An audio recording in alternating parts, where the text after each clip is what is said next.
Ya, sini kebiasaan saya untuk apa? Untuk merekam kuliah online. Jadi untuk pertemuan pertama ini kita lakukan apa? Menggunakan Zoom meeting. Kemudian nanti pertemuan kedua, ketiga kita lakukan apa? Saya akan upload bahannya itu di apa? Di YouTube, di channel YouTube saya. Nanti akan saya share channel YouTube saya dan kalian bisa akses dari situ gitu loh. Dan juga apa namanya perkuliahan kita yang sekarang ini akan ini sedang saya rekam dan nanti akan saya upload di channel YouTube saya gitu ya. Oke, ini saya langsung share screen aja ya untuk apa? Untuk mata kuliahnya sebentar.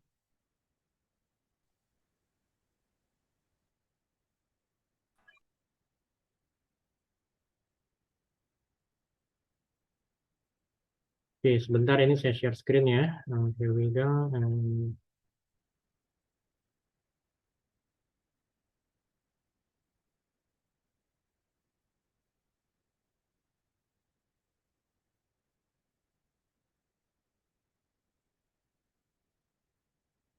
Di layar kalian itu sudah terlihat ya teman-teman ya. Ini ada yang masuk dulu ya. Sudah, Pak. Oke, udah Ya, terlihat ya. Pak. Oke, thank you. Sip. Yes, saya coba jelaskan dulu apa namanya dari RPS ya rencana pembelajaran semester untuk kita ini ya untuk teman-teman semua. Oke, jadi di sini capaian pembelajaran yang sebenarnya ingin dicapai itu adalah ya pastinya teman-teman diharapkan bisa bekerja sama dan juga memiliki kepekaan sosial dan juga kepedulian terhadap masyarakat dan juga lingkungan gitu ya. Kemudian juga bisa menginternalisasi nilai-nilai, value, norma, dan juga etika akademik, menunjukkan sikap yang bertanggung jawab terhadap pekerjaan di bidang keahlian secara mandiri, menguasai konsep secara teoritis, metode, dan juga perangkat analisis fungsi manajemen, baik itu fungsi manajemen ya, seperti mulai dari planning atau perencanaan, kemudian juga pelaksanaan gitu ya, kemudian juga pengarahan, directing, pemantauan dari monitoring, evaluasi, dan juga pengendalian, dan juga fungsi-fungsi organisasi pemasaran. Dan juga pastinya diharapkan teman-teman juga menguasai etika bisnis dan juga nilai-nilai kemanusiaan, humanity values gitu ya. Mengambil keputusan secara tepat dalam konteks penyelesaian masalah di bidang keahliannya. Jadi nggak sekedar tepat, tetapi juga diharapkan juga bisa mengambil keputusan secara cepat gitu jadi cepat dan tepat gitu ya jadi keputusan bisa jadi diambil secara tepat tetapi mungkin teman-teman membutuhkan waktu yang lama jadi akhirnya apa jadi akhirnya kalian kehilangan momen kan gitu ya kemudian juga mampu melakukan dokumentasi menyimpan dan mengamankan serta menemukan kembali data ya gunanya apa untuk bisa menjamin kesahihan dan mencegah plagiarisme. Nah, kemudian juga apa mampu melakukan apa kajian empirik dan juga apa modeling dengan menggunakan metode ilmiah pada beragam tipe organisasi berdasarkan fungsi-fungsi pemasaran gitu ya. Nah, kemudian dari CPMK-nya itu capaian pembelajaran mata kuliah diharapkan teman-teman menguasai konsep dasar pemasaran dan juga menjelaskan elemen-elemen pemasaran perusahaan gitu ya. Mampu mengidentifikasi dan mengelola calon klien, calon pelanggan yang potensial dengan baik gitu. Jadi tentunya kan bagaimana kita bisa mendapatkan pelanggan atau mendapatkan klien ya tentunya ya dengan kalian bisa mengelola bagaimana kan bisa mengelola dari calon pelanggan menjadi pelanggan atau bagaimana kita bisa kalian memanage apa prospek menjadi klien gitu gitu ya. Kemudian juga memahami perencanaan dan menerapkan keterampilan menjual kepada pelanggan secara efektif. Menguasai dan menerapkan prinsip-prinsip menangani keluhan pelanggan. Jadi ada pasti kan kalau kalian bahkan kalian kan sebagai konsumen atau sebagai customer kan juga pastinya pernah melakukan keluhan pada pelanggan, apa melakukan keluhan gitu ya. Misalkan kalian ke ATM gitu ya, misalkan ke ATM, kemudian juga ketika kalian apa memasukkan kartu ATM-nya kok tiba-tiba ATM saya ketelan. Nah, itu pasti kan kalian akan melakukan apa mengajukan keluhan gitu kan ya. Juga diharapkan teman-teman bisa menguasai konsep pemasaran dan jalur pelanggan di era digital. Jadi sekarang kan sudah masuk pada era digital, bagaimana kalian bisa memanfaatkan media digital untuk pasar pemasaran, atau mungkin yang sering juga disebut dengan digital marketing dan tentunya. Menguasai konsep merek dan juga strategi merek untuk produk perusahaan, mampu merencanakan riset merek sesuai dengan metode yang sudah baku. Nah, kemudian mampu mengumpulkan dan mengolah data research sehingga menghasilkan kemampuan research yang akurat dan sahih sesuai dengan standar keilmiahan. Ya, nanti akan dijelaskan lebih detail. Kemudian juga mampu menyusun laporan riset dan dapat mengkomunikasikan research kepada pihak lain yang membutuhkan. Oke ya.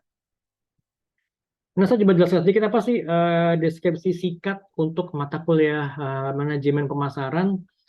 Jadi mata kuliah itu berisi teori-teori yang memberikan pemahaman mengenai elemen pemasaran, pendekatan calon pelanggan yang sifatnya potensial, kemudian juga rencana aktivitas penjualan, keterampilan penjualan, menangani keluhan pelanggan, dan juga bagaimana kalian bisa mengidentifikasi merek dan juga riset merek gitu ya.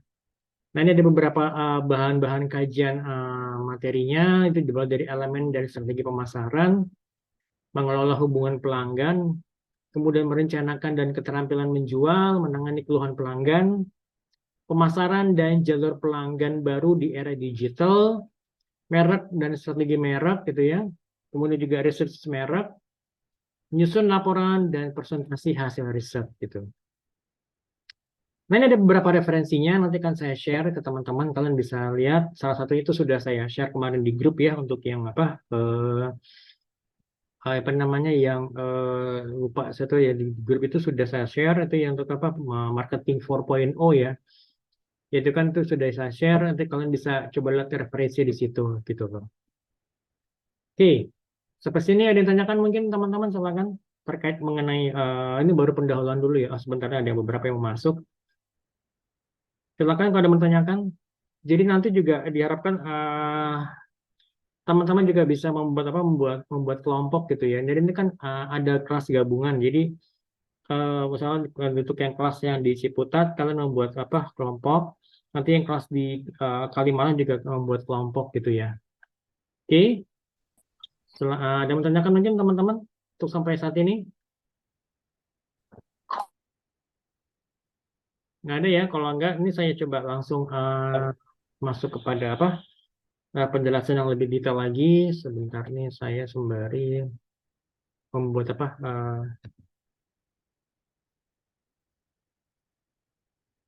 oke. Nah, sudah masuk semua ya teman-teman ya. Oke, ini saya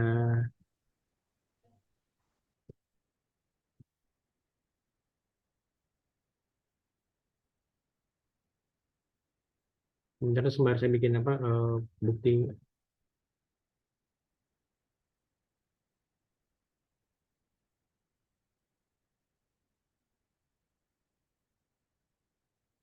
Oke, saya share screen sebentar.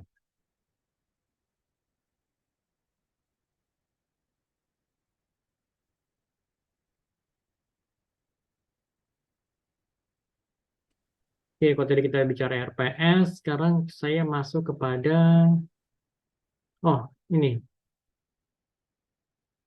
Oke, ini untuk mengapa rencana tugas mahasiswa ya. Jadi nanti di pertemuan kedua minggu depan, tapi saya jelaskan sekarang aja ya. Ini bentuk tugas adalah mengenai identifikasi marketing mix dan juga STP itu jadi kepanjangan dari segmentasi, targeting, dan positioning untuk produk. Judul tugas itu adalah strategi pemasaran ditinjau dari marketing mix. Marketing mix itu mulai dari produk, price, promotion, place gitu ya, dan juga itu kan baru 4P, tambah 3P-nya itu sisanya itu adalah physical evidence, people, dan juga proses gitu ya. Jadi itu kan marketing mix kemudian ditambah dengan segmentasi, targeting, dan positioning beserta diferensiasinya. Nah, di sini capaian apa sub dari capaian pembelajaran mata kuliah ini adalah di mana mahasiswa diharapkan mampu menjelaskan pengertian dari marketing atau pemasaran, manajemen pemasaran, dan mampu mengidentifikasi elemen-elemen strategi pemasaran perusahaan dari segi marketing mix-nya, dari segi STP-nya, ya kan, segmentasi, targeting, dan positioning-nya, dan juga diferensiasi dari produknya. Nah, di sini apa tugas itu dilakukan secara individu. Jadi mahasiswa itu memilih satu dan menetapkan objek yang akan diobservasi, yaitu satu brand lokal ya yang mampu bersaing secara internasional. Ya kan banyak contohnya, misalnya apa? Mulai dari produk-produk consumer goods gitu kan ya. Misalnya apa? Misalnya apa? Misalnya Indomie gitu ya, atau mungkin juga apa? Teh celup misalnya seperti Sariwangi kan gitu ya. Itu juga bisa sebagai salah satu contohnya gitu ya. Tapi bukan berarti semuanya ngambil brandnya itu brand Indomie, Sarimi, enggak. Tapi ada beberapa brand-brand lokal yang memang bisa bersaing secara internasional. Misalnya apa? Mungkin kalau teman-teman yang sorry to say nih, misalnya yang hobi yang apa yang kebiasaan seharinya itu adalah merokok, kan bisa menggunakan misalnya merek Sampurna kan gitu ya. Oke, kemudian yang ketiga, melakukan searching berbagai sumber baik dari buku maupun juga dari media internet atau dari sumber-sumber referensi lainnya.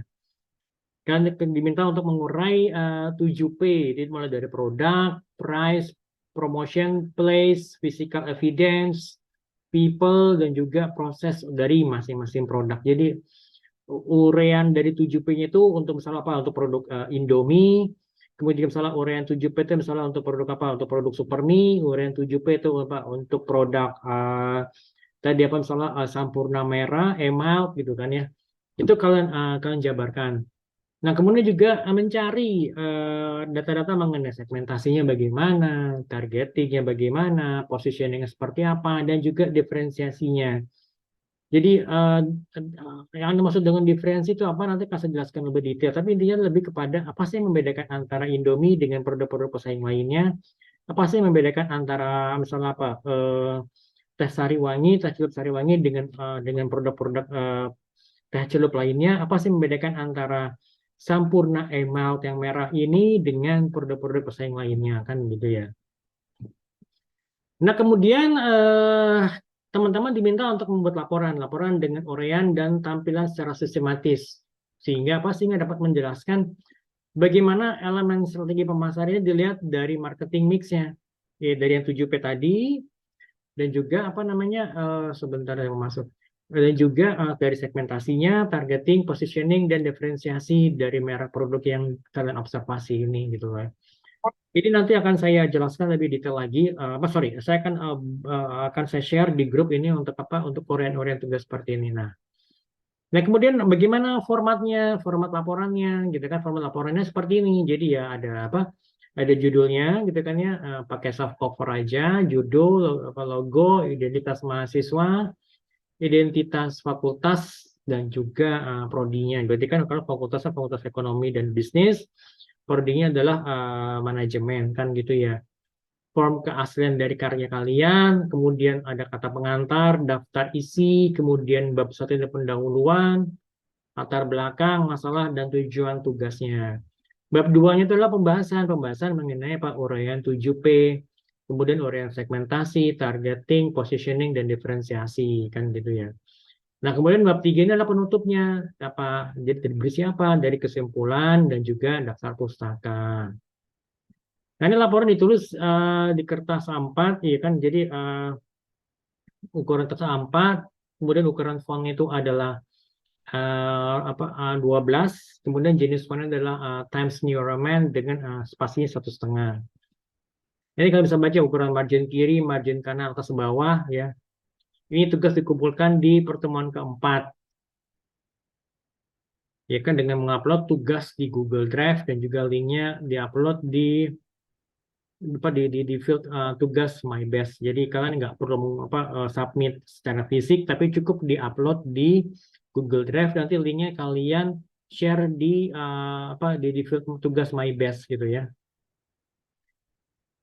Oke, ada pertanyaan sampai sini teman-teman, silakan monggo kalau mau tanyakan. Monggo silakan kalau ada yang tanyakan teman-teman.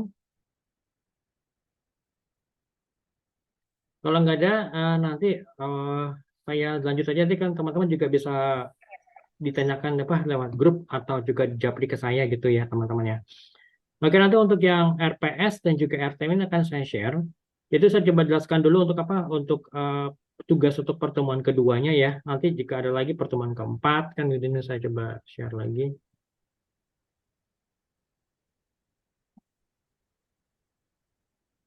Tugas pertemuan keempat juga ada, kemudian pertemuan ya.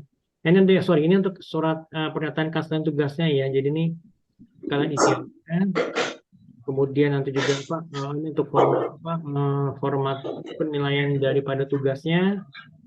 Nah, ini kemudian untuk yang ini untuk minggu keempat nanti akan ada tugas lagi yang nanti akan saya jelaskan secara apa tersendiri ya. Nah, kemudian juga ada untuk minggu kelima juga ada tugas lagi, gitu kan ya.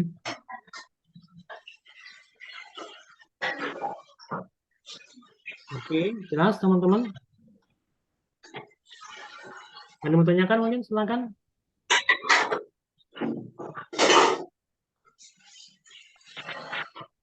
Mau tanyakan teman-teman?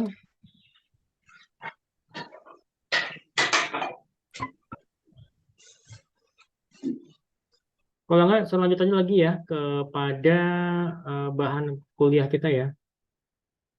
Oke.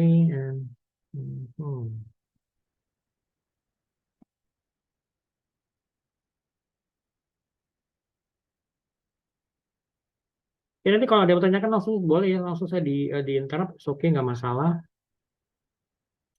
Oke, nah kita bicara untuk visi dan misi daripada program studi apa kan ini jurusan apa nih? Kan manajemen ya.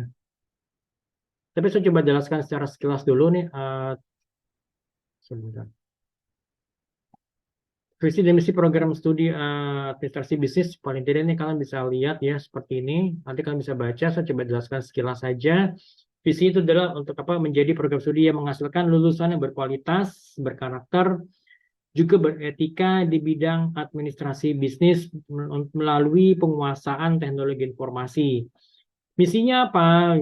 Mulai dari melaksanakan proses pembelajaran dengan kurikulum yang bermutu sesuai dengan standar nasional pendidikan tinggi, melakukan penelitian dalam rangka mengembangkan ilmu di bidang administrasi bisnis, menyelenggarakan kegiatan pengabdian pada masyarakat, memadukan suasana akademik yang sehat, menyelenggarakan kegiatan workshop, seminar, dan sertifikasi kompetensi di bidang administrasi sesuai dengan bidang kerjanya.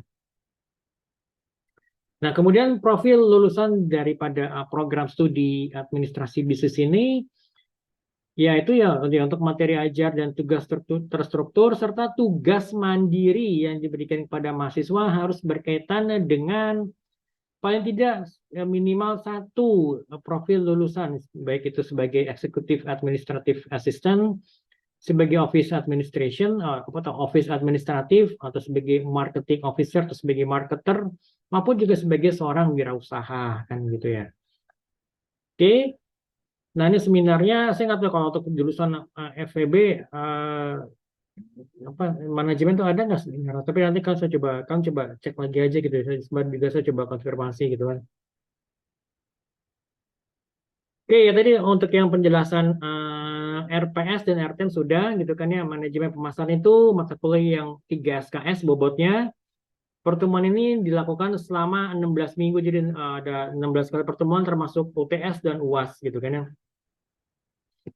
Paling tidak kalian itu mengerjakan 3 tugas sebelum UTS kan gitu. Jadi sudah ada 3 tugas yang disubmit ke saya sebelum UTS ini dilaksanakan.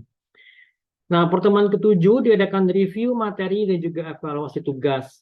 Kemudian pertemuan ke-8 diadakan UTS untuk pilihan ganda, ya kan secara online gitu ya. Nah, pertemuan pertama dan ke-6, ya kan, materi itu mulai dari pertemuan pertama sampai dengan ke-6 ya untuk UTS ini. Nah, tugas untuk nilai UAS itu adalah melakukan riset merek. Jadi kalian membuat kelompoknya terdiri dari 3 sampai 5 orang. Jadi misalnya kelompok nanti apa yang kelas yang di Kalimalang kalian bikin kelompok 3 sampai 5 orang. Nanti untuk yang apa untuk yang kelas yang di Ciputat juga kalian membuat kelompok 3 sampai 5 orang. Jadi maksimum tuh 5 orang gitu ya. Nah, paling sedikit minimum tuh 3 orang. Jadi gimana Pak? Kalau misalkan 4 orang boleh nggak? Boleh gitu kan ya. Tapi jangan sampai nanti lebih dari 5 orang gitu kan ya. Ya, nah, seperti itu. Jelas ya teman-teman ya.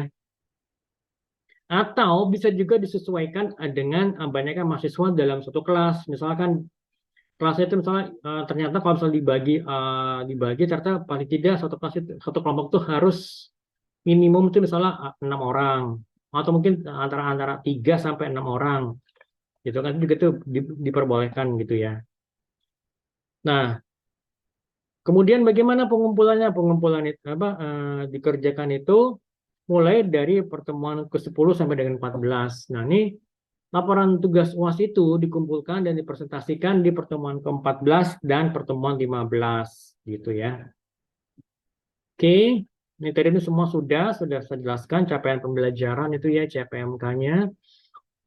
Oke, sampai sini tanyakan mungkin teman-teman sebelum saya membahas kepada apa detail untuk pertemuan pertama ini. Silakan kalau ada yang mau ditanyakan.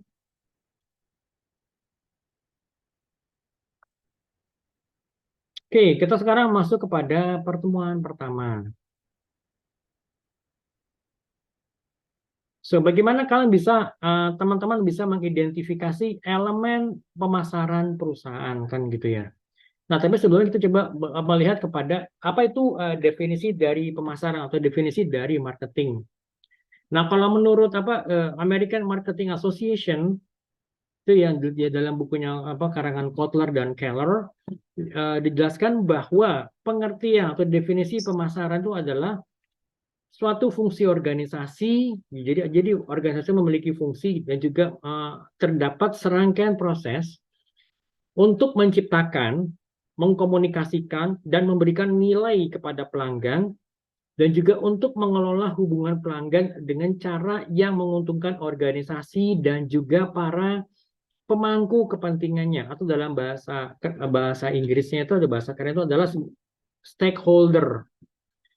Siapa tuh stakeholder? Itu nanti tolong kalian catat ya. Jadi stakeholder itu terdiri dari ya mulai dari karyawan, karyawan di dalam itu ya ada apa? Mulai dari pihak direksi, staff gitu ya. Kemudian juga pihak shareholder. Jadi bedanya antara stakeholder dengan shareholder, shareholder adalah pemegang saham. Kemudian juga lingkungan sekitar, masyarakat di lingkungan perusahaan. Kemudian juga supplier, ya kan ya. Jadi pihak ketiga atau perusahaan yang mensuplai kebutuhan-kebutuhan bagi perusahaan yang bersangkutan. Kemudian juga misalnya pemerintah, baik itu pemerintah daerah maupun juga pemerintah pusat gitu kan ya pasti berkepentingan ya.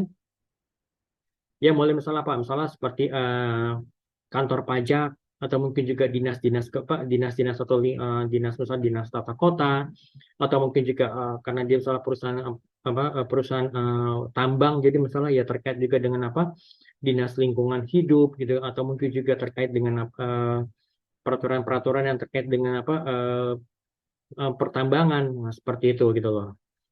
Nah, tapi sini kita lihat bahwa inti dari marketing itu adalah bagaimana kita bisa mengidentifikasi dan memenuhi kebutuhan manusia dan juga sosial. Jadi kalau kita bicara mengenai marketing, kita bicara mengenai pemasaran, jadi itu adalah bagaimana kita itu bisa memenuhi kebutuhan dengan cara yang menguntungkan, gitu loh. Oke ya, teman-teman ya. Ada yang mau menanyakan mungkin saya ke sini, silahkan. Nah, pengertian manajemen pemasaran. Kalau tadi kan kita sudah bicara mengenai pemasaran atau marketing. Nah, kalau sekarang kita bicara mengenai manajemen pemasaran atau marketing management, jadi itu adalah seni, arts and science, seni dan ilmu dalam memilih pasar sasaran dan juga meraih, mempertahankan serta menumbuhkan pelanggan. Jadi ada seni dan ilmu dalam memilih pasar sasaran. Cara memilih pasarnya gimana? Itu ada ilmunya dan juga ada artsnya, ada seninya. Ya kan? Dalam memilih pasar sasaran dan juga dalam apa? Dalam meraih, mempertahankan serta menumbuhkan pelanggan dengan menciptakan, menghantarkan dan mengkomunikasikan nilai pelanggan yang unggul. Nah, kemudian tujuan dari pemasaran itu terdiri dari maksimalisasi keuntungan. Kemudian, jadi kita bisa memaksimalkan keuntungan, memaksimalkan profit gitu ya. Kemudian juga memaksimalkan pangsa pasar, kemudian juga memaksimalkan penjualan, meningkatkan brand image, citra merek, kemudian juga bagaimana kita bisa meningkatkan kepuasan pelanggan, customer satisfaction, kemudian juga bagaimana kita bisa memprovide value kepada konsumen atau pelanggan, dan juga memelihara stabilitas harga. Jadi ada beberapa tujuan dari pemasaran ini menurut Pak Hasan dalam bukunya. Jadi mulai dari bagaimana kita bisa memaksimumkan keuntungan, profit, bagaimana kita bisa memaksimalkan pangsa pasar, market target marketnya. Di target market kita juga pasti bisa meraih pangsa pasar kan. Jadi bagaimana kita bisa membesarkan market share kita, kemudian juga memaksimalkan penjualan, kemudian juga bagaimana kita bisa meningkatkan brand image atau citra merek, meningkatkan customer satisfaction, maaf, menyediakan value dan memelihara stabilitas harga. Nah, ditanyakan sampai sini teman-teman, silakan. Pemasaran itu meliputi dua hal. Jadi pemasaran merupakan filosofi, sikap, dan perspektif atau orientasi manajemen yang menekankan kepada kepuasan konsumen. Hal yang kedua, pemasaran merupakan sekumpulan aktivitas yang digunakan untuk mengimplementasikan filosofi yang sudah dijelaskan pada poin pertama tadi gitu loh. Nah, kemudian pemikiran dan praktek pemasaran itu berkembang pesat dari waktu ke waktu. Jadi pemikiran baik, jadi ide-ide pemasaran, praktek-praktek pemasaran itu selalu berkembang dari waktu ke waktu seiring dengan perkembangan teknologi, gitu, seiring dengan kemajuan zaman. Awalnya kita hanya berusaha menjual apa saja yang bisa dibuat atau dihasilkan. Kemudian menjadi berusaha menghasilkan produk atau jasa yang bisa dijual karena dibutuhkan dan diinginkan oleh konsumen. Perhatikan ya, ada kebutuhan dan keinginan konsumen itu yang bisa kita penuhi, ya kan? Kira-kira kalau misalkan konsumen butuh, pasti ingin nggak kan gitu ya? Atau misalkan konsumen ingin, kira-kira pasti butuh nggak kan gitu? Jadi ada dua hal yang perlu diperhatikan. Jadi ada kebutuhan pelanggan, ada keinginan pelanggan. Nah, kalau kita mengkonsumsi, kalau kita beli beras, gitu kan? Kalau kita beli beras, beli sembako, itu apakah karena itu kebutuhan atau keinginan, kan gitu ya? Tetapi misalkan kalau kita membeli parfum yang harganya mungkin parfum atau minyak wangi yang harganya ratusan ribu atau bahkan sampai jutaan, itu apakah kita butuh atau kita ingin, kan gitu ya? Nah, itu dua hal yang berbeda gitu loh. Juga misalkan gini, saya sebenarnya misal apa, bisa pergi kemana saja, saya bisa apa tanpa harus menggunakan kendaraan pribadi, ya kan? Tetapi karena saya mendapatkan penawaran, gitu kan ya, saya tertarik untuk membeli kendaraan listrik roda 4, kendaraan roda 4 yang dengan menggunakan tenaga listrik. Nah, itu apakah itu sebenarnya saya butuh atau saya ingin, kan gitu ya? Nah, itu yang berbeda. Jadi karena ada kebutuhan konsumen yang harus dipenuhi, tapi juga ada keinginan konsumen yang bisa kita penuhi juga gitu sebagai seorang marketer, sebagai seorang pemasar gitu. Oke, nanti kan kita bahas lebih lanjut mengenai ini ya. Oke, nah kemudian perkembangan konsep pemasaran. Jadi ada konsep produksi, ada konsep konsep produk itu kan ya. Kemudian juga ada konsep penjualan, ada konsep pemasaran, dan juga terakhir itu ada konsep pemasaran sosial, social marketing konsep gitu loh. So, apa itu konsep masing-masing konsep ini? Kalau konsep produksi, production concept, itu kita memiliki keyakinan bahwa konsumen itu akan menyukai produk-produk yang tersedia di mana-mana dan harganya murah. Jadi karena production concept itu ya, jadi kita push produksinya, ya kan? ya jadi kita supaya tercipta efisiensi produksi, kemudian juga kita bisa menekan biaya dan juga distribusinya itu massal gitu loh. Jadi di mana-mana tuh tersedia karena sehingga biaya biaya produksi itu rendah gitu loh. Dengan demikian ini fokus utama konsep ini tuh adalah distribusi dan harga kan gitu ya. Itu production concept gitu loh. Nah, kemudian kalau konsep produk atau produk konsep itu berarti pandangannya adalah bahwa konsumen akan menyukai produk-produk yang memberikan kualitas, fitur-fitur dan juga kinerja inovasi yang menarik gitu ya. Lalu yang ketiga, konsep penjualan atau selling concept itu lebih kepada konsumen ini akan tertarik untuk membeli produk dalam jumlah yang banyak jika mereka itu tidak diyakinkan atau bahkan bahkan bila perlu itu dibujuk ya, diyakinkan gitu loh. Nah, pengguna konsumen ini akan berkonsentrasi pada usaha-usaha promosi dan juga penjualan yang agresif. Jadi itu hard selling gitu loh. Jadi wow, jadi ditaruh ya misalnya kan kalau ya kamu mungkin pernah ngerasain nih kalau ini kok sales kok kayaknya nelfon gue melulu, nih sales kok deketin gue terus. Karena apa mereka menggunakan konsep hard selling, jadi konsep penjualan gitu loh. Nah, kemudian yang keempat itu konsep pemasaran. Konsep pemasaran ini kuncinya itu adalah untuk mewujudkan tujuan organisasi yang terletak pada kemampuan mereka, kemampuan organisasi dalam menciptakan, memberikan, dan mengkomunikasikan nilai-nilai pelanggan customer value kepada pasar sasarannya secara lebih efektif dibandingkan dengan para pesaing. Nah, nilai pelanggan ini itu merupakan rasio apa yang diperoleh oleh pelanggan dan apa yang dia berikan. Jadi ada rumusnya. Nah, harus seperti ini. Jadi customer value-nya itu adalah manfaat dikurangi biaya. Jadi manfaat ada manfaat yang sifatnya fungsional dan juga manfaat yang sifatnya emosional. Ini kita jumlahkan, kita totalkan, dikurangi biaya baik itu biaya moneter, biaya macam misalnya biaya uang yang harus dia keluarkan dan juga waktu yang dia harus gunakan, plus juga biaya energi dan juga biaya psikis gitu loh. Ya misalkan kalau dia harus ngantre kan gitu ya, kemudian dia harus menghabiskan waktu, menghabiskan biaya, nah itu juga merupakan biaya gitu loh. Oke, nah sampai sini teman-teman ada ditanyakan mungkin, monggo silakan terkait mengenai konsep ini. Silakan kalau ada mau tanyakan.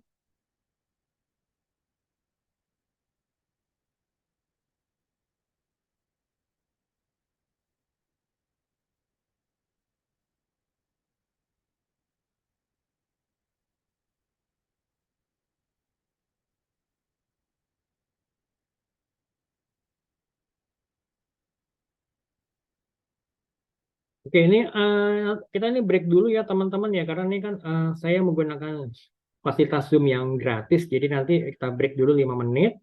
Setelah itu nanti akan saya sambung lagi untuk penjelasan mengenai perkembangan konsep-konsep pemasaran secara lebih mendetail lagi gitu ya teman-teman ya. Oke ya, ini kita break dulu sebentar 5 menit. Sekarang jam 3 kurang 10 ya, jam 2:52. Nanti kita balik lagi tuh jam 3 lebih 5 ya, kita akan balik lagi ke ruang Zoom gitu ya teman-teman ya. Oke, kalau gitu ya. Oke, I'll see you around and don't go too far. Oke, it's recording now untuk sesi kedua. Oke, kita lanjut tadi ya, share screen. And here we go. Kita ini ya, kita udah bahas ini kan untuk apa yang nilai pelanggan. Oke, nah sekarang saya coba masuk kepada ada beberapa poin yang mau saya coba jelaskan ini dari misalnya, oke, here we go.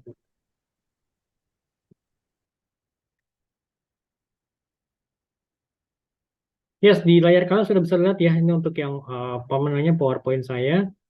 Jadi kita lihat di sini, saya mau coba bedakan antara selling concept dengan marketing concept. Jadi ini selling concept di awal itu memang starting point itu adalah dari pabriknya, dari prinsipalnya gitu loh.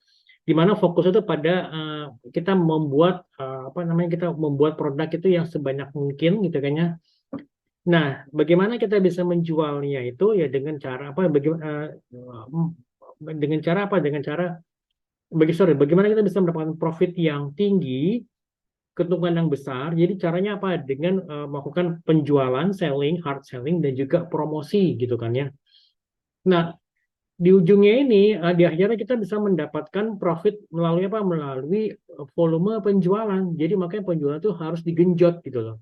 Penjualan harus digenjot, promosinya harus gila-gilaan, gede-gedean supaya apa? Supaya kita bisa mendapatkan profit yang tinggi gitu loh.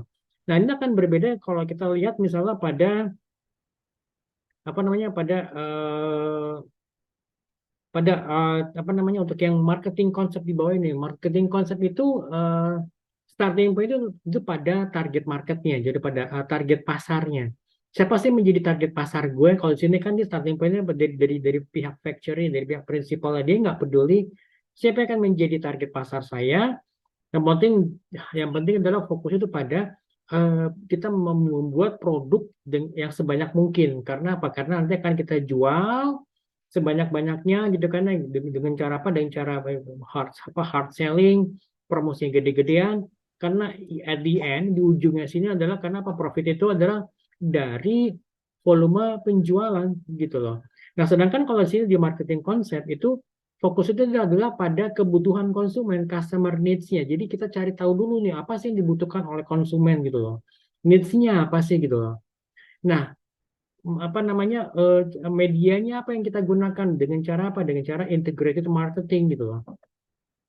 Ya bisa jadi dengan promosi, bisa juga dengan apa? Dengan promosi di media cetak, promosi di media elektronik atau mungkin melalui PR, public relations kan, kemudian juga melalui aktivasi above the line atau below the line. Karena apa? Di ujung ini adalah bagaimana kita bisa mendapatkan profit melalui kepuasan konsumen kan gitu ya. Ini membedakan antara konsep penjualan dengan konsep marketing. Dimana kalau konsep penjualan itu ujungnya adalah profit melalui volume penjualan. Nah, sedangkan kalau di marketing konsep itu fokusnya itu di ujung ini adalah pada profit itu melalui kepuasan konsumen gitu. Jadi ini yang membedakan ya teman-teman ya antara selling konsep dengan marketing konsep. Oke, sampai sini ada kan mungkin teman-teman sembari saya ubah admit untuk beberapa teman-teman yang mau masuk. Sebentar. Oke, sampai sini ada kan mungkin teman-teman monggo silakan.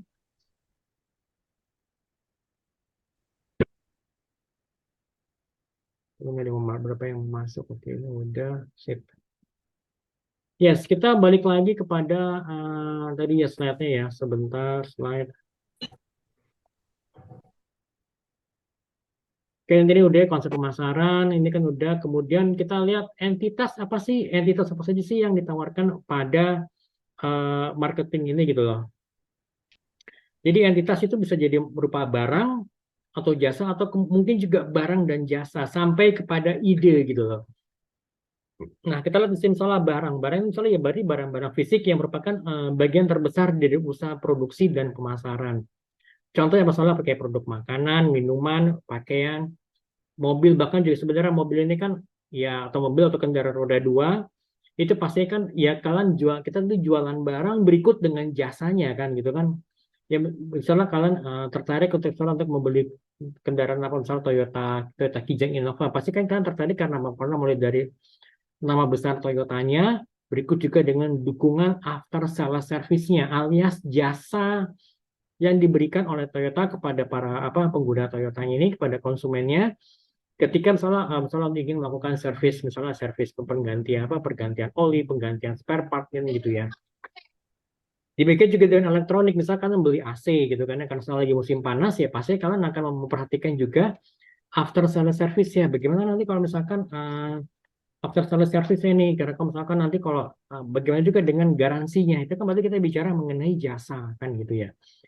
Oke, kemudian kalau jasa itu berarti ya semua tindakan atau kinerja yang dapat ditawarkan oleh suatu pihak kepada pihak lain yang tidak menghasilkan kepemilikan apapun. Jadi Itu ya. Jadi misalkan kalau semakin baik pertumbuhan ekonomi, semakin tinggi pertumbuhan ekonomi ya, maka akan semakin besar porsi aktivitas ekonomi yang berfokus pada jasa kan gitu ya. Ya misalkan kalau kayak sebenarnya misalkan kayak pendidikan juga sebenarnya merupakan jasa kan gitu ya. Jasanya apa yang ditawarkan ya? Itu adalah jasa untuk pendidikan ini kan. Bagaimana seperti kayak saya ini apa memberikan jasa itu kepada kalian, pada teman-teman semua itu juga merupakan salah satu sektor jasa gitu loh.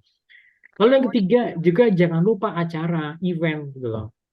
Jadi ini pemasaran itu mempromosikan event gitu loh. Misalnya seperti apa? Misalnya seperti ya ada pameran dagang kan gitu ya, pameran mobil, pertunjukan seni, wayang atau mungkin apa jazz yang ada di Candi apa Candi Borobudur atau mungkin apa yang ada di Jogja atau mungkin juga ulang tahun perusahaan bahkan juga sampai kepada Olimpiade gitu kan World Cup gitu ya itu dipromosikan dengan secara gencar kepada target pasarnya kan misalnya seperti kayak World Cup atau mungkin Piala Eropa kan gitu ya nah seperti itu gitu loh itu yang ketiga acara kemudian yang keempat sebenarnya ada yang mau masuk. Oke, yang keempat itu adalah pengalaman, experience gitu loh.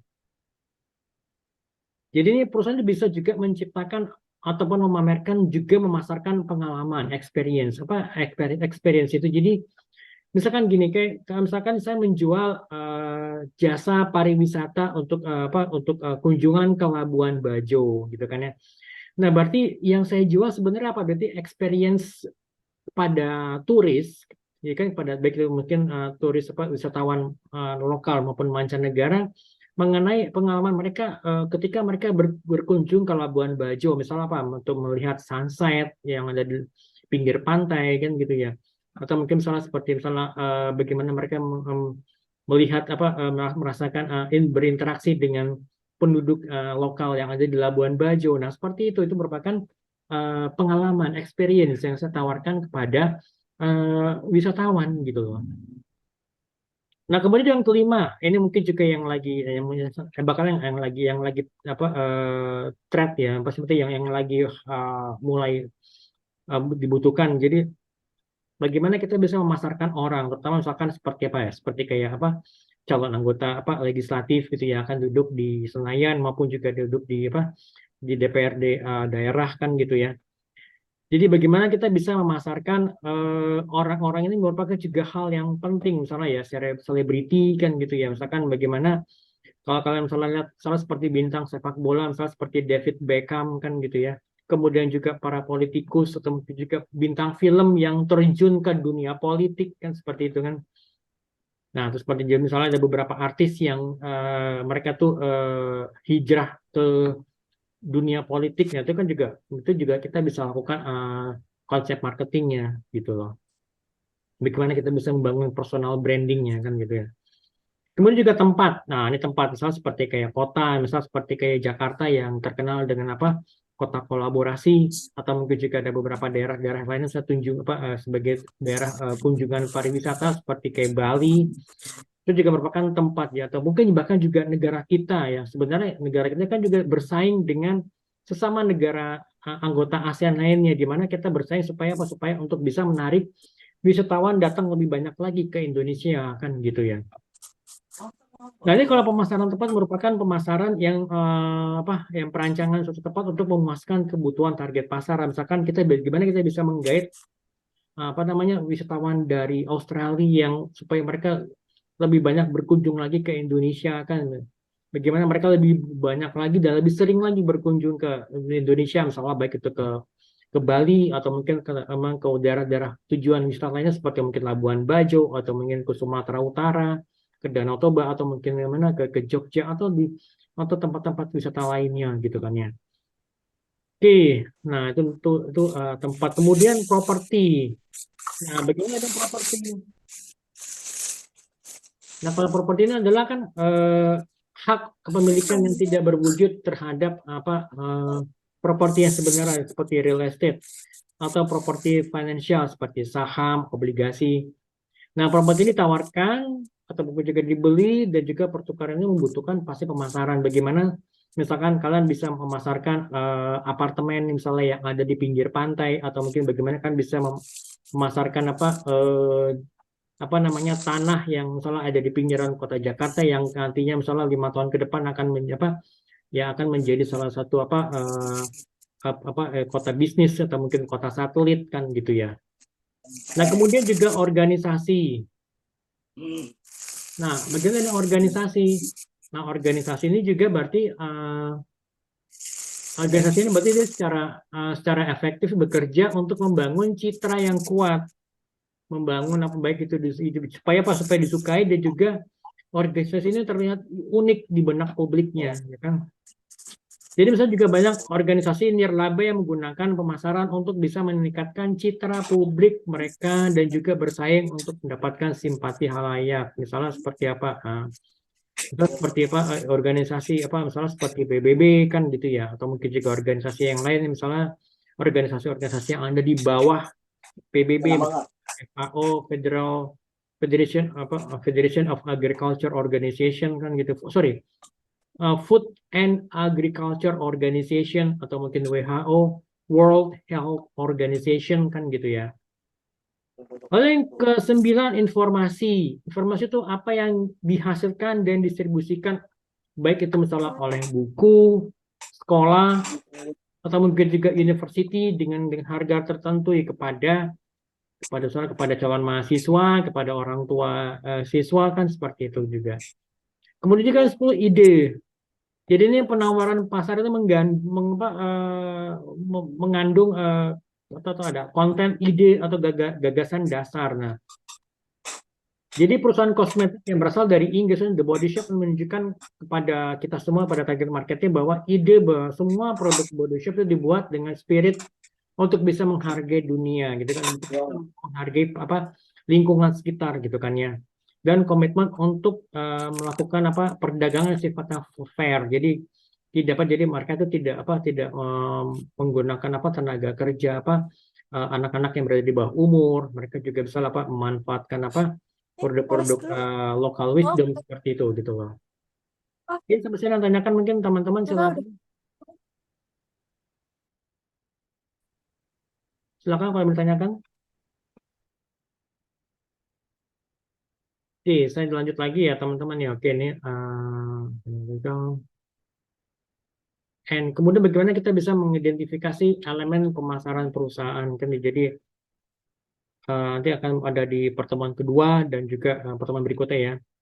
Kemudian bagaimana kita bisa mengidentifikasi elemen strategi pemasaran, yaitu ada segmentasi, ada targeting, dan juga positioning.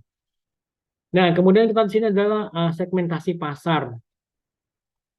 Jadi ini proses mengelompokkan pasar secara keseluruhan yang sifatnya heterogen itu menjadi kelompok-kelompok yang sifatnya menjadi homogen kan gitu. Jadi ada beragam jenis pasar dan ini kita kelompokkan menjadi kelompok yang sama gitu loh.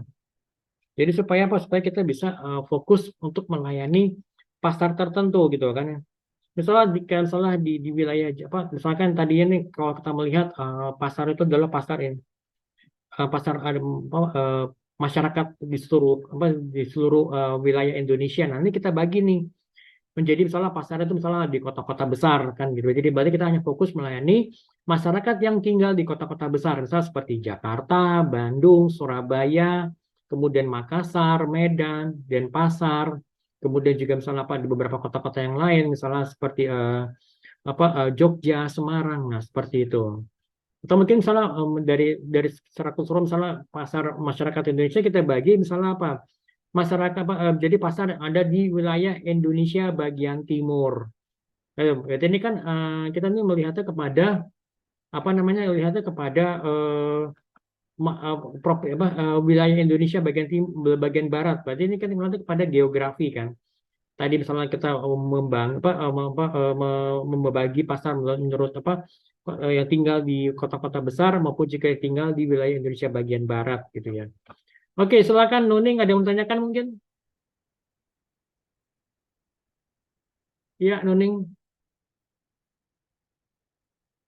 monggo. Kalau nggak ada kita lanjut lagi ya.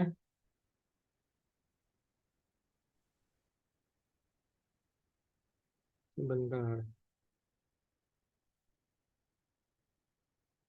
Oke, kita sekarang lihat pendidikan pada segmentasi, sekarang kita pada targeting. Jadi targeting itu kita melakukan sekelompok orang atau organisasi yang menjadi sasaran dari bauran pemasaran, dirancang, diimplementasikan, dan dipertahankan untuk bisa memenuhi kebutuhan kelompok ini sehingga menghasilkan pertukaran yang saling memuaskan. Atau aktivitas pemasaran yang dilakukan setelah perusahaan melakukan segmentasi. Jadi setelah kita melakukan segmentasi, ada lagi aktivitas yang kita lakukan gitu loh. Nah, jadi pembagian kelompok-kelompok kecil yang sudah dilakukan, jadi nah ini kira-kira kelompok mana nih yang akan dilayani oleh perusahaan kita gitu loh. Jadi setelah kita bagi-bagi, ini mana yang mau kita layani gitu loh. Itu disebut dengan yang namanya targeting gitu kan ya. Nah, kemudian ada juga positioning. Nah, untuk menempatkan produk, jadi apa sih sebenarnya inti daripada positioning? Jadi bagaimana kita bisa menempatkan produk perusahaan ini di benak konsumen dibandingkan dengan produk-produk lainnya yang produk-produk kompetitor gitu loh. Jadi sebenarnya positioning bagaimana cara kita, cara produk atau merek maupun juga organisasi perusahaan itu dipersepsikan secara relatif terhadap produk ataupun merek lainnya, merek kompetitor kan gitu ya. Nah, oke, sampai sini tanyakan mungkin teman-teman silakan.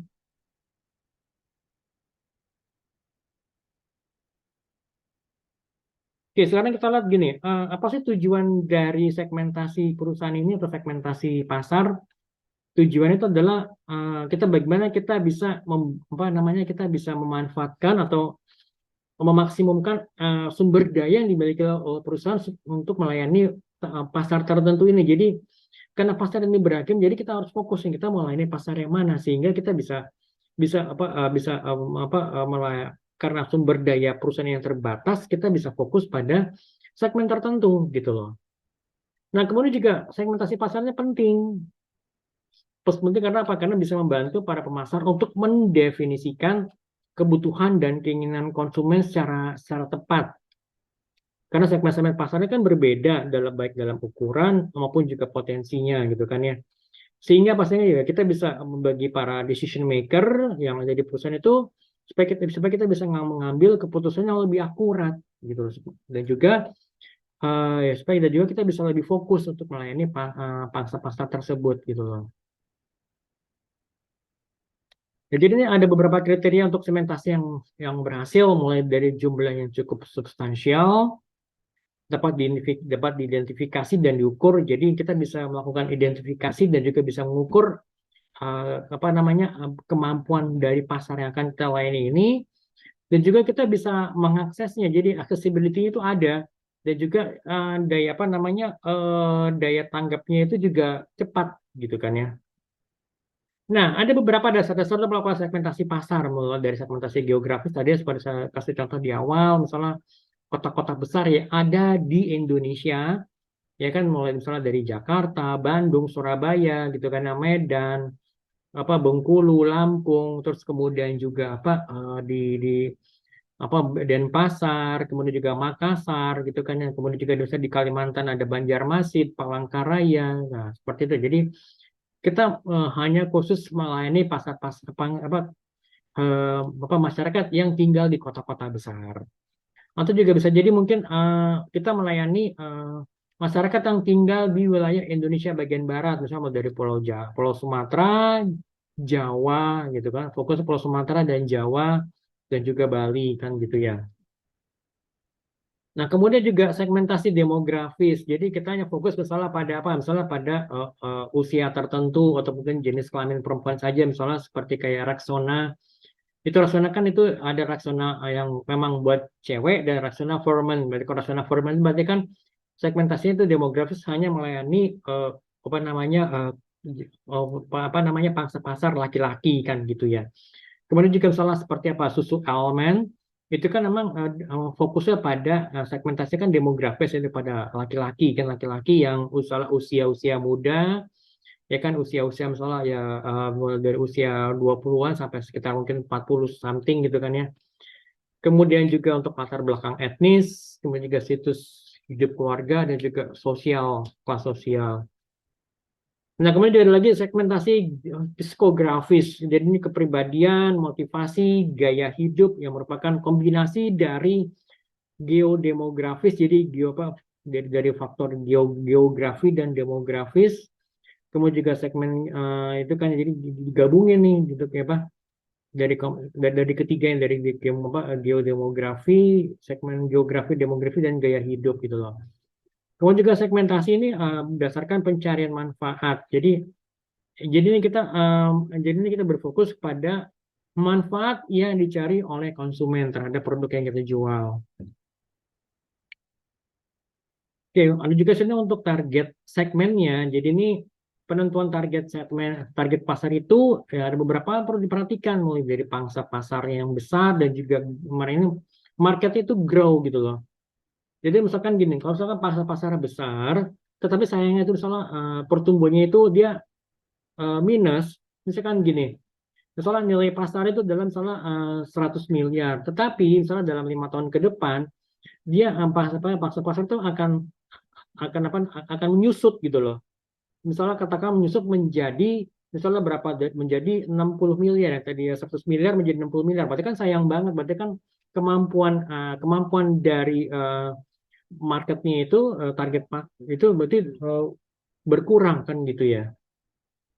Kemudian juga yang kedua tingkat persaingan itu juga masih belum ketat. Jadi misalnya masih belum banyak yang bermain di pasar yang sama. Kemudian juga barang substitusinya itu tidak banyak gitu kan ya. Misalkan kalau misalnya begini, kalau ternyata misalnya seperti kayak produk kesehatan, jadi ternyata mungkin di pangsa perusahaan yang bermain di pangsa pasar sama ini masih belum banyak, mungkin barunya dua perusahaan aja atau mungkin 3 perusahaan. Tapi misalnya tapi kita merajai atau mungkin kita masih bisa masuk karena ternyata misalnya apa? Ternyata misalnya nih, yang ketiga perusahaan ini masih belum kuat kan gitu ya. Lalu yang keempat daya beli konsumen itu besar gitu ya. Ya, itu kan yang perlu diperhatikan. Jadi jangan sampai nanti mungkin apa namanya target target jumlah konsumen yang kita targetin itu besar, tetapi daya belinya itu rendah kan gitu ya. Jadi nih tolong diperhatikan. Jadi misalnya daya beli rendah dalam artian gini, katakan misalkan ini ada pernah kejadian seperti ini. Jadi ada satu apa namanya ada satu kayak minimarket yang memang dia menargetkan berada di lingkungannya dekat kampus gitu ya. Ya kan lingkungan dekat kampus, jadi pasti dia menyasar ke kampus karena apa? Karena dia melihat bahwa kampus itu kan apa namanya crowd-nya tinggi, jadi itu banyak konsumennya, calon konsumen itu kan banyak gitu ya. Tetapi sayangnya gitu kan, itu sayangnya itu daya belinya itu kan tidak tinggi kan gitu ya, daya belinya kan terbatas. Ya sehingga apa? Sehingga akhirnya ya sayangnya itu jadi apa namanya target itu tidak tercapai dan akhirnya minimarket itu tutup gitu kan ya. Kemudian juga pasokan dari supplier itu cukup bagus gitu loh. Misalkan kita melayani produk, kita itu sebagai apa perusahaan yang memberikan memprovide produk kesehatan kepada konsumen. Nah, pasokan dari supplier kita itu bagus gitu loh. Jadi apa namanya untuk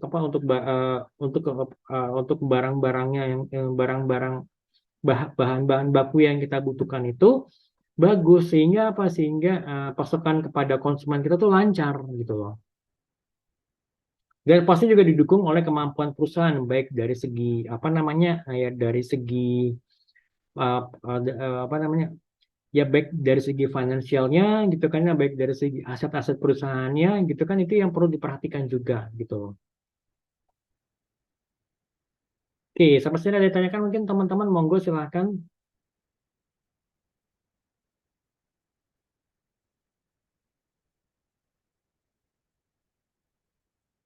Oke, sekarang kita fokus pada positioning gitu ya. Oke, sebentar. Ini sembari saya bikin bukti bukti absennya dulu ya. Oke, teman-teman sekalian tolong absen juga ya.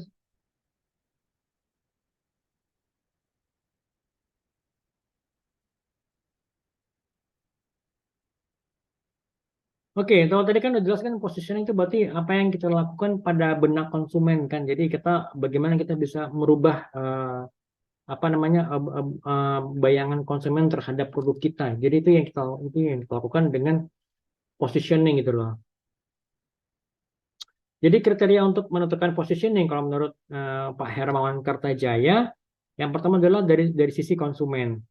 Jadi berdasarkan dari kajian pelanggan, jadi dari sisi konsumen itu positioning itu harus dipersepsikan secara positif oleh pelanggan dan menjadi alasan kenapa mereka membeli produk kita kan gitu ya. Jadi ini harus ada alasan positif. Jadi jangan sampai nanti brand image kita tinggi, jadi kan sorry brand awareness-nya tinggi, tetapi konsumen tidak mau membeli produk kita karena apa? Karena dipersepsikan negatif gitu loh. Ya kan gampang aja misalkan katakan misalnya ada satu merek satu brand obat kuat tertentu memang awareness-nya tinggi gitu-gitu ya. Kalau ditanyakan merek apa brand ini orang pasti tahu, tetapi mereka mau beli nggak? Nyaris nggak ada yang mau beli karena apa? Karena konsumen itu mempersepsikannya negatif kan gitu ya. Nah, kalau sebagai contoh misalnya kayak produk Vegeta, jadi kan yang minuman berserat. Nah, sebelumnya kan tidak ada produk semacam ini. Jadi ya melalui bagaimana kerja keras perusahaan, bagaimana maaf, perusahaan bisa meyakinkan apa konsumen bahwa produk yang ditawarkan itu sesuai dengan keinginan mereka, sesuai dengan kebutuhan konsumen. Ya akhirnya produk ini bisa menembus pasar dan juga memiliki posisi tertentu di benak konsumen kan gitu ya. Oke, kemudian dari segi company-nya.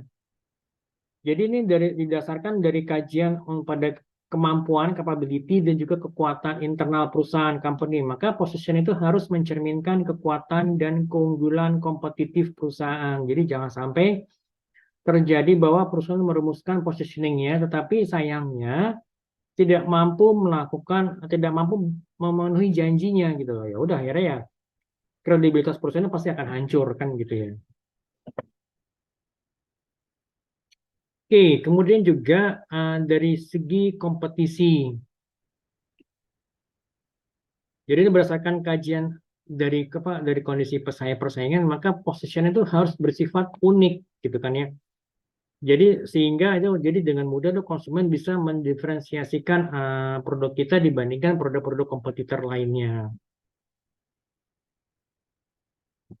Nah, gitu loh. Kalau seperti kan soalnya kan kayak contohnya kayak pasti kalian semua udah tahu ya brand Nokia. Kira-kira apa sih yang menjadi keunggulan Nokia dibandingkan smartphone lainnya? Atau mungkin apa sih menjadi keunggulan dari misalnya apa motor Yamaha dibandingkan motor Matic lainnya kan gitu ya. Nah, itu competition. Nah, kemudian juga change perubahan. Jadi berdasarkan dari apa namanya kajian terhadap perubahan-perubahan terjadi dalam lingkungan itu jadi posisinya itu harus berkelanjutan dan selalu bisa menjadi relevan dengan beragam perubahan perubahan dalam lingkungan bisnis. Atau mungkin perubahan persaingan, perubahan perilaku pelanggan maupun juga perubahan sosial budaya. Gampang misalkan kayak contohnya misalkan kayak iklan teh botol sosro kan gitu kan. Ya maksudnya ya mereka menyatakan ya apa tagline-nya apapun makanannya, minumannya teh botol sosro kan. Jadi ya atau mungkin juga hari-hari teh botol ya. Jadi kan ya memang sih karena ini kan sebelumnya itu kan tidak banyak produk-produk teh dalam kemasan kan ya. Makanya mereka menyatakan hari-hari teh botol. Tapi sekarang berubah menjadi salah apapun makanannya minumnya teh botol sosro kan gitu ya.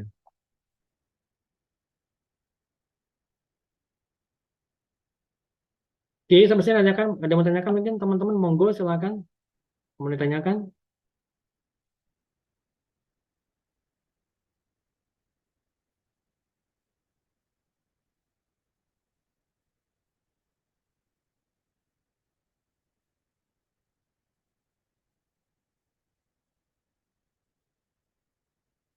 Oke, kita lanjut aja sedikit lagi nih teman-teman ya.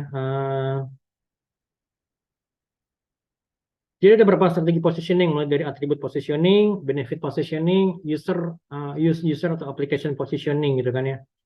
Kemudian competitor positioning gitu kan ya. Kemudian produk kategori positioning, quality or price positioning, parentage positioning gitu kan ya. Nah, ada beberapa jenis positioning lainnya di sini kan gitu ya. Nah, kalau seperti kita lihat di sini paling gampang ya contohnya misalkan kayak analisis posisi pesaing.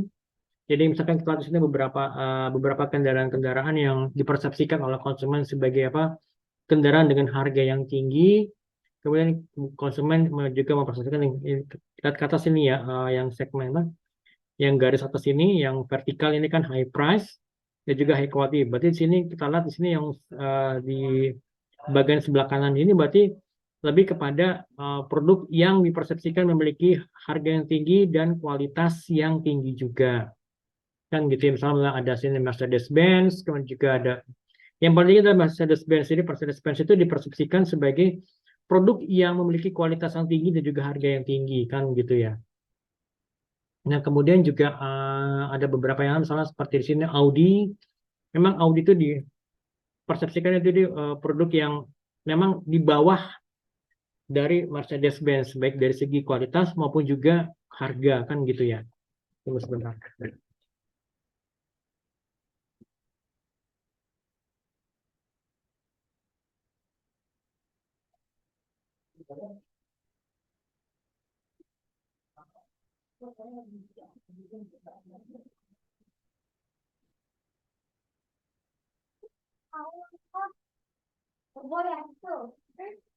Mana? Kamu nggak kelihatan.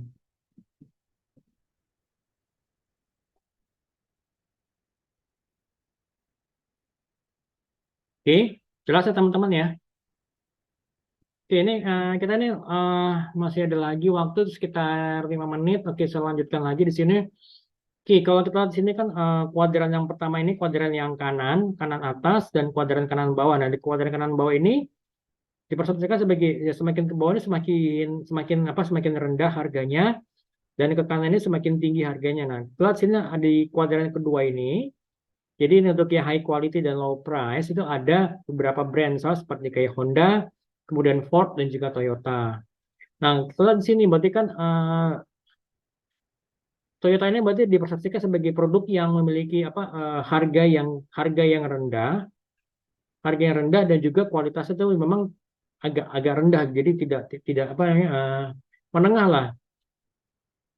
Kan kalau kita di sini kan ada high quality dengan low quality kan kita lihat di sini kan untuk yang garis horizontalnya. Nah, memang Toyota ini memang lebih kepada udah mau apa tidak tidak berada di apa tidak berada di kualitas rendah, kuadran kualitas rendah, tapi memang lebih kepada ya kuadran kualitas tinggi, tetapi sayangnya maaf, tapi diperhatikan sebagai produk yang harganya itu low, produk yang harganya itu terjangkau gitu ya.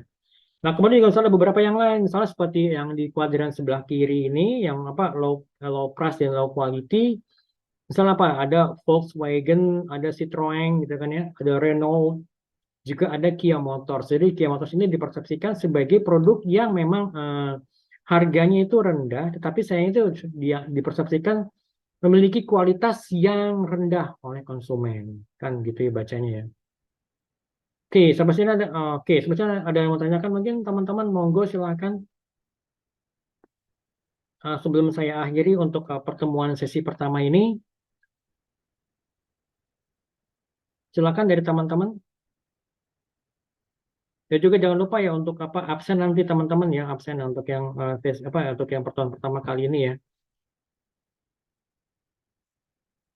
Nanti ada beberapa bahan yang akan saya share ke kalian ya. Nanti akan saya share di grup. Oke, kalau memang tidak ada, kita ketemu lagi minggu depan teman-teman ya. Pertemuan kedua nanti juga ada nanti kan juga saya jelaskan saya akan review lagi, saya akan jelaskan lagi untuk tugas di pertemuan kedua ini. Oke. Sampai ketemu lagi di pertemuan kedua minggu depan. Terima kasih banyak semua teman-teman. Jaga kesehatan dan assalamualaikum warahmatullahi wabarakatuh. Waalaikumsalam. Waalaikumsalam.